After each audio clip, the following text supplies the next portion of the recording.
కోటప్పకొండకు భక్తుల రద్దీ అంతకంతకు పెరిగిపోతోంది. బిందె తీర్థంతో త్రికోటేశ్వరుడికి అభిషేకాలతో కోటప్పకొండలో మహాశివరాత్రి ఉత్సవాలు మొదలయ్యాయి. గంట గంటకు భక్తుల రాక పెరిగిపోతోంది. దీంతో క్యూ లైన్లలో భక్తులు వేచి ఉండాల్సి వస్తోంది. స్వామివారి దర్శనానికి గంటకు పైగా సమయం పడుతోంది. మరోవైపు భక్తుల రద్దీకి తగ్గట్టుగానే దేవాదాయ శాఖ అధికారులు ఏర్పాట్లు చేశారు. మొదటిసారి వీఐపీ దర్శనాలను పూర్తిగా నిలిపేశారు. సామాన్య భక్తులకు త్వరగా దర్శనం అయ్యేలా చర్యలు తీసుకున్నారు. కోటప్పకొండ వద్ద భక్తుల రద్దీపై మరింత సమాచారం మా ప్రతినిధి రామారావు అందిస్తారు. కోటప్పకొండకి భక్తుల రద్దీ నెమ్మదిగా పెరుగుతూ వస్తుంది. క్యూ లైన్లన్నీ కూడా పూర్తిగా భక్తులతో నిండిపోయినటువంటి పరిస్థితి ఉంది. ఇప్పుడు ప్రజెంట్ మనం విజువల్స్ లో చూడొచ్చు. కోటప్పకొండ త్రికోటేశ్వరుని దర్శించుకునేందుకు భక్తులు పూర్తిగా క్యూ లైన్లో ఉన్నటువంటి దృశ్యాలు అయితే మనకి క్లియర్ గా కనిపిస్తున్నాయి. అన్ని క్యూ లైన్లన్నీ కూడా కంప్లీట్ గా ఆ భక్తులతో నిండిపోయి అలాగనే దర్శనం చేసుకున్న తర్వాత తిరిగి ఆ కొండకి దిగుతున్నటువంటి విజువల్స్ అయితే మనం చూడొచ్చు. దాదాపుగా అర్ధరాత్రి సమయంలో ఆ బిందె తీర్థం ఏదైతే ఉందో బిందె తీర్థం ద్వారా కోటప్పకొండలో మహాశివరాత్రి ఉత్సవాలను ఆలయ అర్చకులు శాస్త్రోక్తంగా ప్రారంభించడం జరిగింది. ఆ తర్వాత నుంచి కూడా కంప్లీట్ గా భక్తులు దర్శనానికి అనుమతి ఇచ్చారు. సో ఆ ప్రత్యేక అభిషేకాలు బిందె తీర్థంతో అభిషేకాలు చేసిన తర్వాత కోటప్పకొండలో స్వామివారిని త్రికోటేశ్వరిని దర్శించుకునేందుకు అధికారులు అనుమతి ఇచ్చారు. సో ఈ నేపథ్యంలోనే అర్ధరాత్రి నుంచి కూడా భక్తులు త్రికోటేశ్వరిని దర్శించుకుంటున్నారు. అయితే ప్రధానంగా చూసుకున్నట్లయితే అర్ధరాత్రి సమయంలో ఏదైతే బిందె తీర్థం తర్వాత దర్శనాలు బిగిన్ చేసినప్పటికీ కూడా కొంత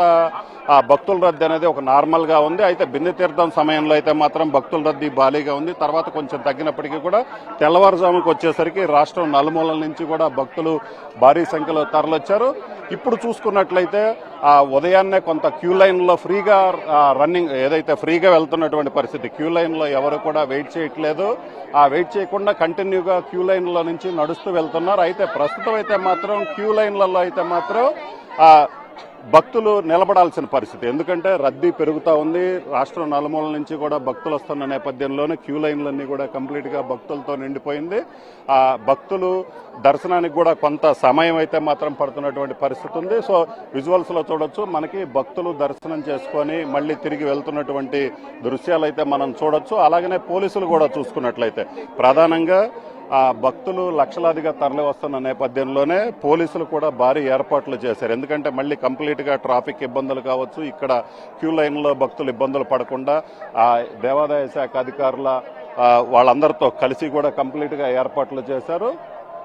దాదాపు 3,000 మంది పోలీసులతో భద్రత ఏర్పాటు చేయడం జరిగింది. అలాగే ట్రాఫిక్ ఇబ్బందులు ప్రధానంగా చూసుకున్నట్లయితే ట్రాఫిక్ కు సంబంధించి అయితే మాత్రం రెగ్యులర్ గా ఇబ్బందులు వస్తున్నాయి. ప్రతి ఏడాది కోటప్పకొండ తిరణాలకు వచ్చే సమయంలో అయితే మాత్రం ట్రాఫిక్ ఇబ్బందులు అయితే మాత్రం రెగ్యులర్ గా ఉంటున్నటువంటి పరిస్థితి ఉంది. దీంతో భక్తులైతే బాగా ఇబ్బందులు పడుతున్న నేపథ్యంలోనే ఈసారి అయితే మాత్రం ట్రాఫిక్ ఇబ్బందులకు చెక్ పెట్టేందుకు అధికారులు కూడా అన్ని ఏర్పాట్లు చేయడం జరిగింది.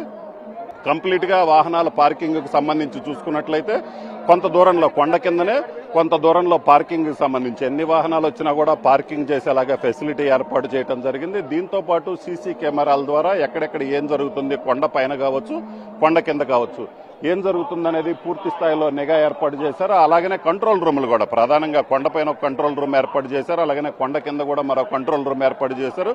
ఈ కంట్రోల్ రూమ్ లో 24 అవర్స్ కూడా పూర్తిగా అబ్జర్వేషన్ చేస్తున్నారు. ఎక్కడైనా ఏదైనా సమస్య తలెత్తితే వెంటనే అక్కడికి ప్రత్యేకంగా స్పెషల్ టీములు వెళ్లేలాగా కూడా ఏర్పాట్లు చేయడం జరిగింది. దీంతో పాటు డ్రోన్ కెమెరాల ద్వారా కూడా పరిస్థితిని అయితే మాత్రం పోలీసులు ఎప్పటికప్పటికి